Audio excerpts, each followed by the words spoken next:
guys, welcome back to Room 237, back with another review.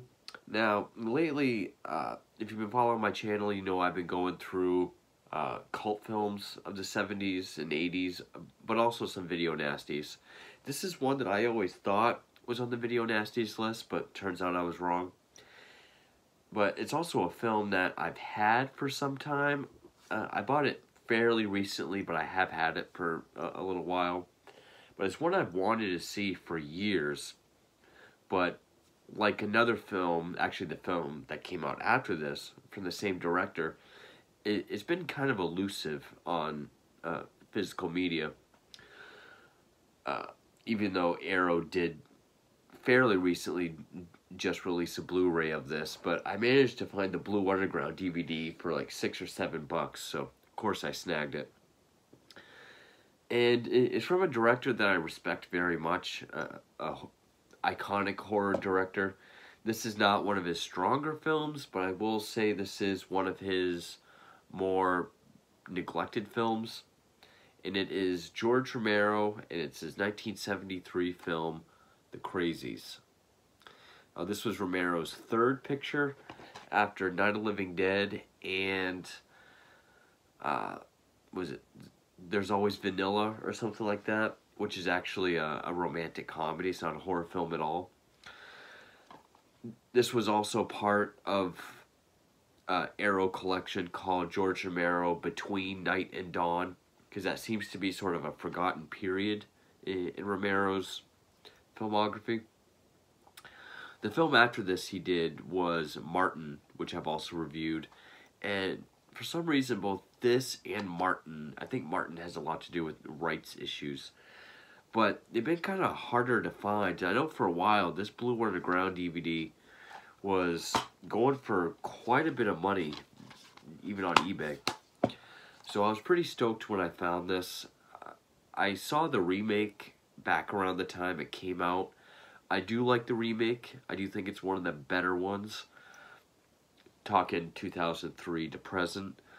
I will say it's one of the few remakes that actually improves over the original.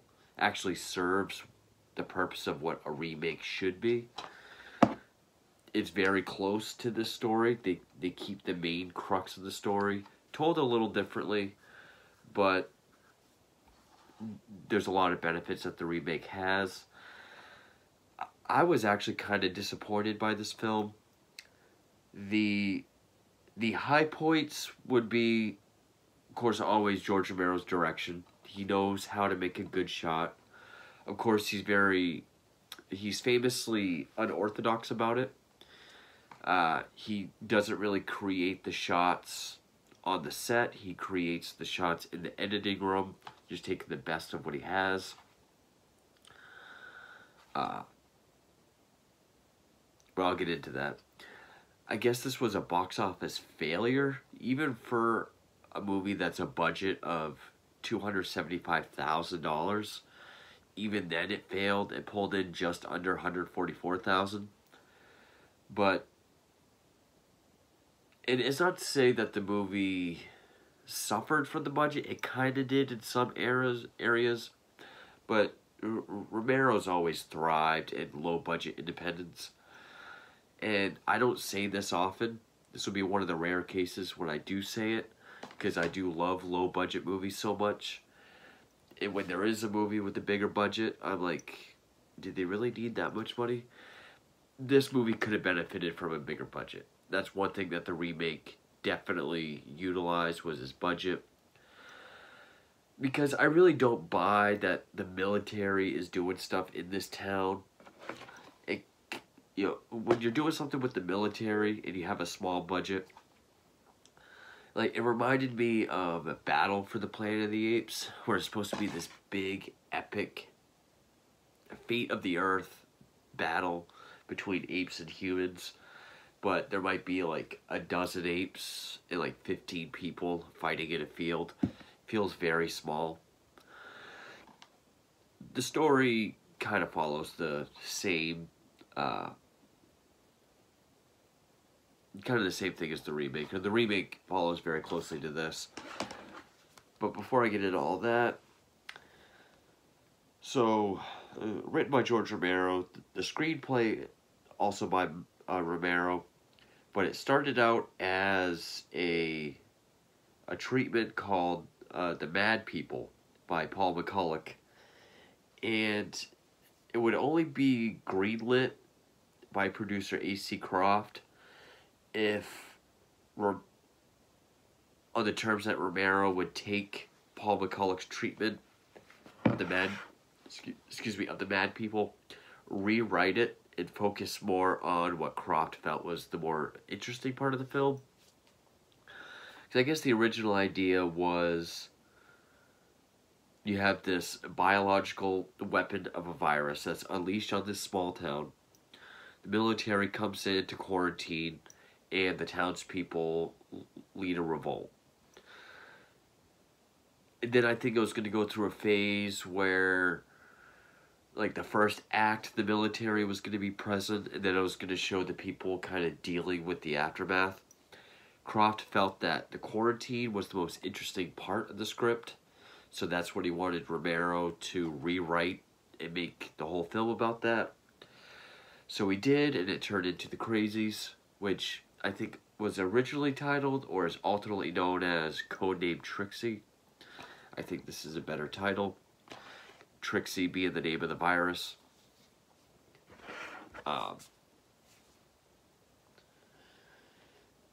Stars W.G. McMillan, Richard Liberty, Lynn Lowry, who was in a few other cult horror films. Like she was in I Drink Your Blood, David Cronenberg's Shivers. She was in the 80s version of Cat People. She had a cameo role in the remake. And then some other low-budget horror films in the 2010s, like The American Theater Bazaar, Torture Chamber, stuff like that. Other than that, it stars people that went on to never act again, and mostly locals. Which was... It was filmed in and around Evans City and Zelienople, which is about 30 miles from Pittsburgh, which is famously George Romero's comfort zone. It takes place in Evans City. And it does kind of have that biting social commentary. Well, I shouldn't say biting, because it's not as strong as something like Night of the Living Dead, Dawn of the Dead, or Day of the Dead, as far as the social commentary goes. But it definitely feels like it's trying to say something.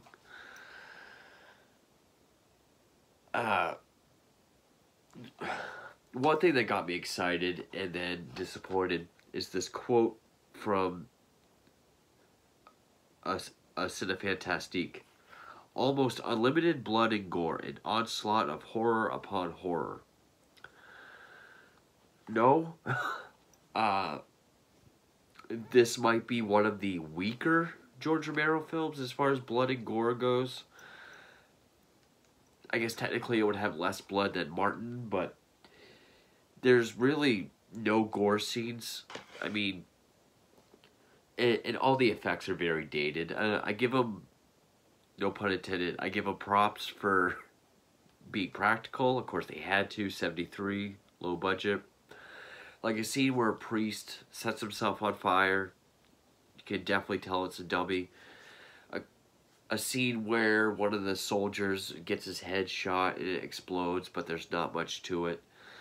It's mostly just blood squibs. Mostly just... And a lot of it doesn't... I don't even remember scenes where the squibs explode.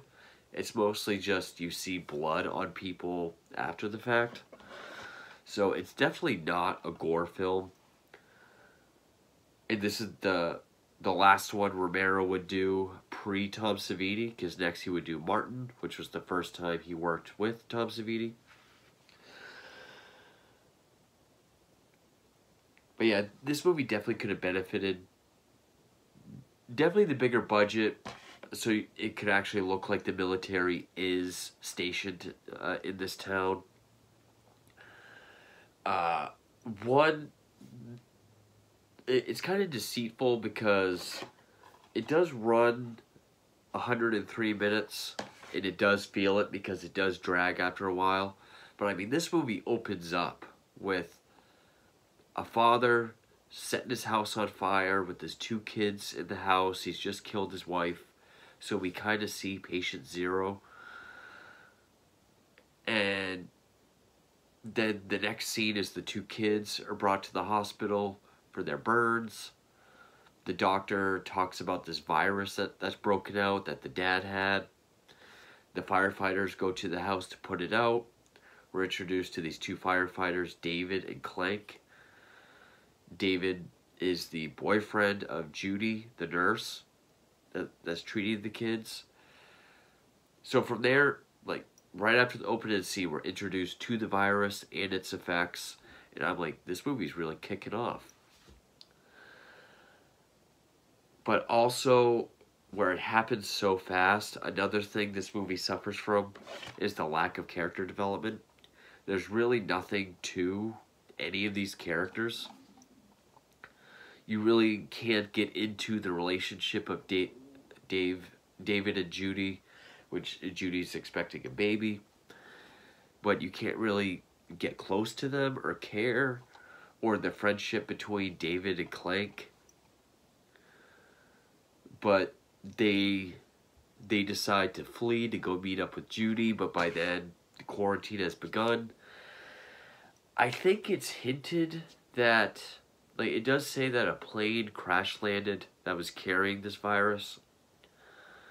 I could be wrong, but it made it sound like there was a deal made between the mayor and whatever colonel or whatever is there. Because the mayor says something like, well, we weren't expecting anything like this.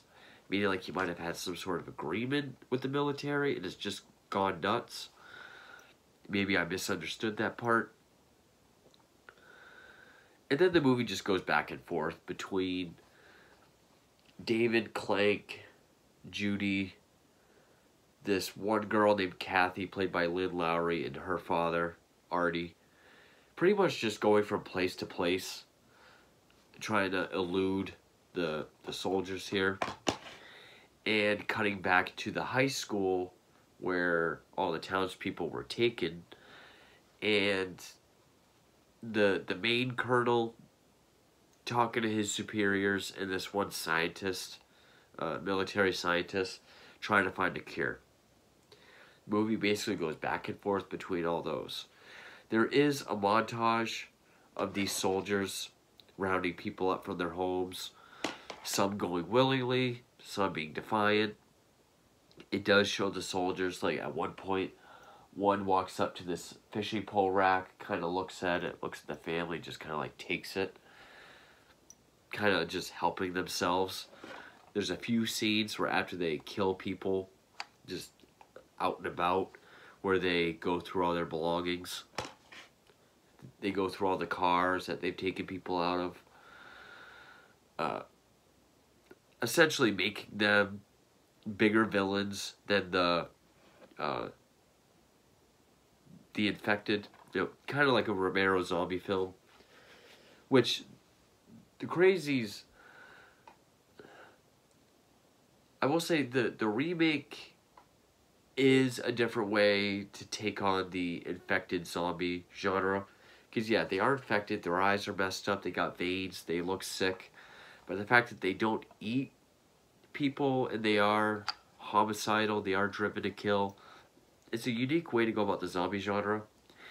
Here, there's no real discerning way to tell who's infected, who's revolting, and who's normal.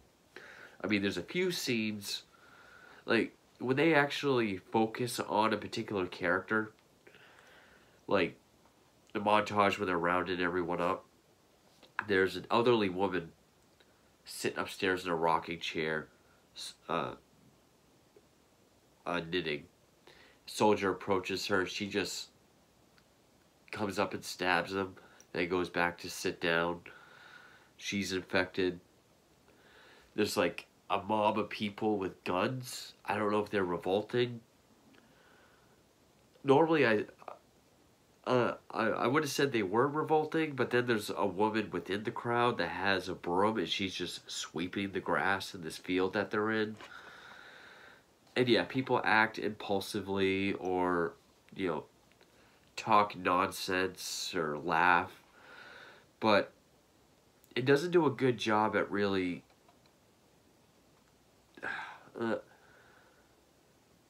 I guess when there's a lot of people and they're trying to show a revolt and these affected people, it's hard to tell who's who. So that's another thing that this film suffers from. Which is another thing that the remake did do a much better job with. But a lot of the plot points are there. I mean, you know, Kathy being the teenager, that's tagged along with them. Also, the remake doesn't really focus on the military at all. I guess they must have learned that that's actually the more boring part of the film. That we should just be focusing on people trying to escape. I mean, you have an iconic, sort of scary enough looking villain just seeing these all-white hazmat guys with gas masks. And normally, Romero films are just because. Like, Dawn of the Dead, all his zombie movies are just because. It doesn't feel the need to explain why it's happening. Here they kind of do. Not very well. But, you know, the group that we follow starts to fall apart. You know, there's even a scene where Artie tries to have sex with Kathy, despite being her father. Even though we've seen signs of both of them starting to be infected. Artie does hang himself.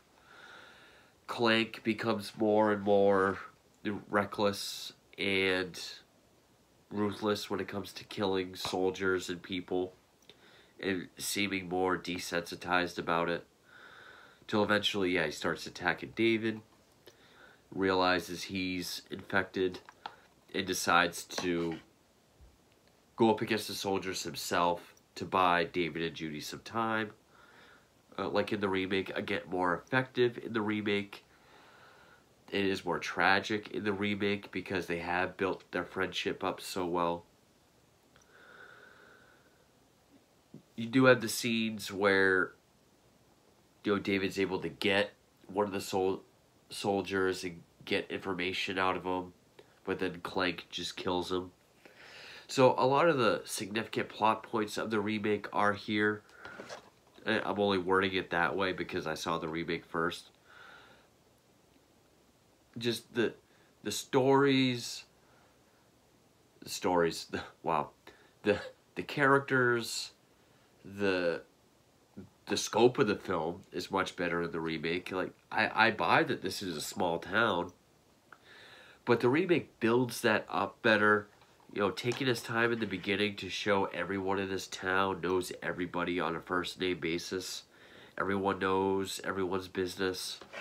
Sets up all these relationships and friendships, so that when shit does go down, it's a bit more tragic, and you know, you can get into it more.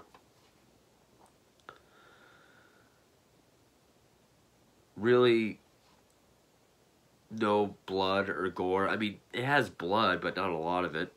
This is a movie that probably could have benefited from, you know, if it can't make it look like, okay, the military has really stopped in, shit's going down, go all out with the blood and gore. It does have more of a downer ending than the remake, which, spoilers, but Judy dies.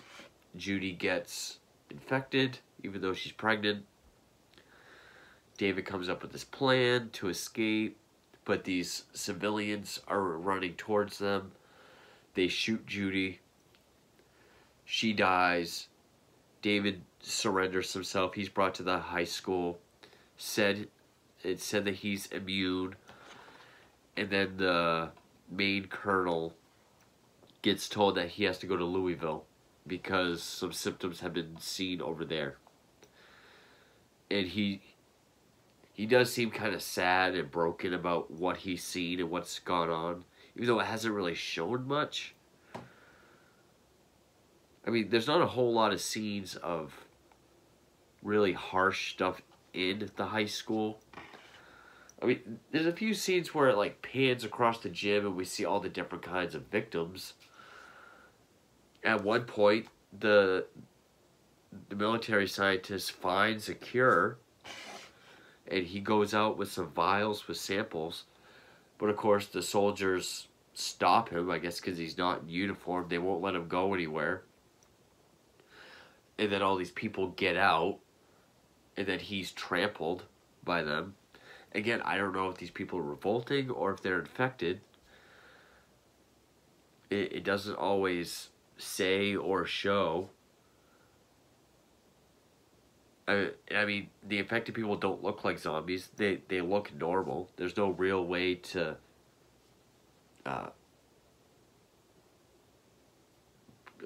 differentiate them.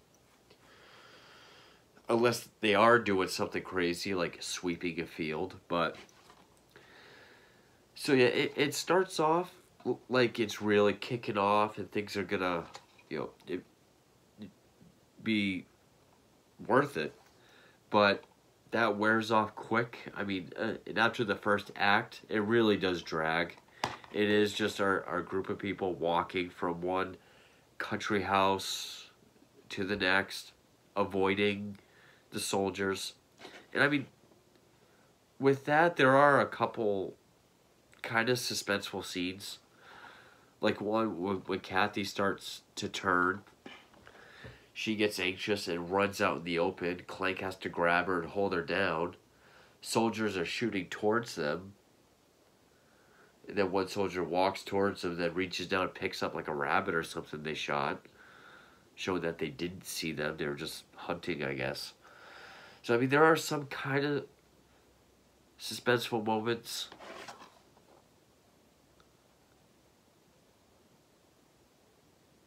Also, there is a scene with a helicopter, like in the remake, but I don't remember that being much of anything.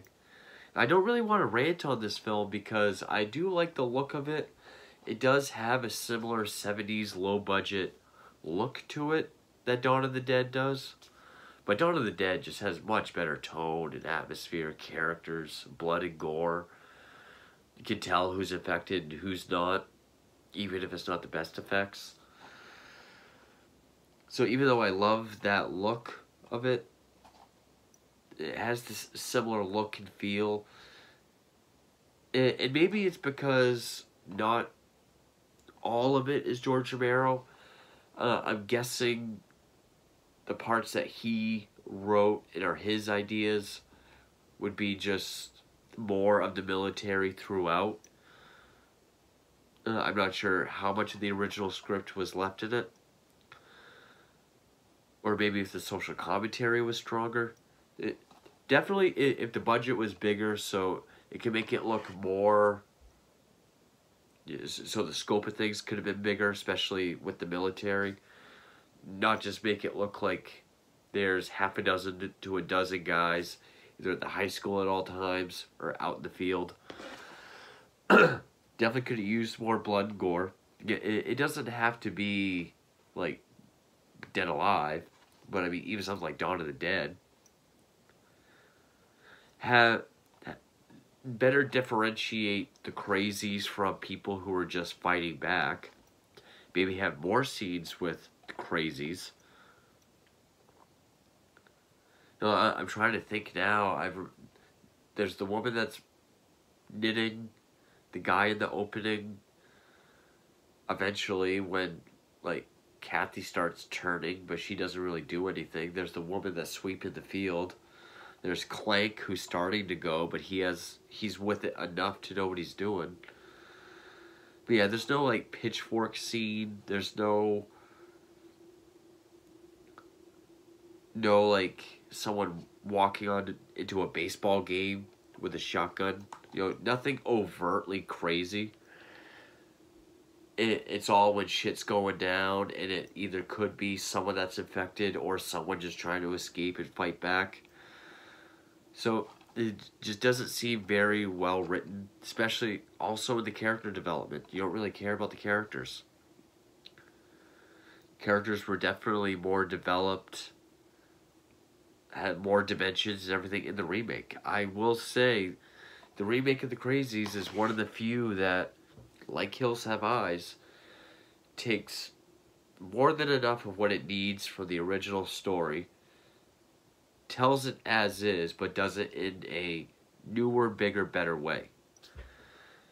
I'm not sure what else to say. I mean, is this George Romero's worst movie? No. I'll take this over Diary and Survival of the Dead any day. I don't know about Land of the Dead. There were a lot of things I liked about Martin, but I don't remember enough about Martin to compare it with this. I mean, I can see why it's a cult hit. I can see why people do like it, but I don't know, I guess I just expected more from George Romero, even though, I mean, at this point he had only done 2 films. Only one was a horror film. But yeah, I guess I was more disappointed than anything. And I have sought this out since I saw the remake, which, again, like Hills Have Eyes, I did not know the Crazies was a remake when I first saw it. And then I found out it was a Romero film. I was like, well, now I gotta see it. And it took me forever to actually find a copy at the store that I go to. I'm not sure why it was so expensive after a while. I mean, Martin you still can't really find unless you get that Arrow box set. But yeah, I'm glad to have the Blue Underground DVD. That's always good. And I mean, I didn't hate this movie. Certainly didn't hate it.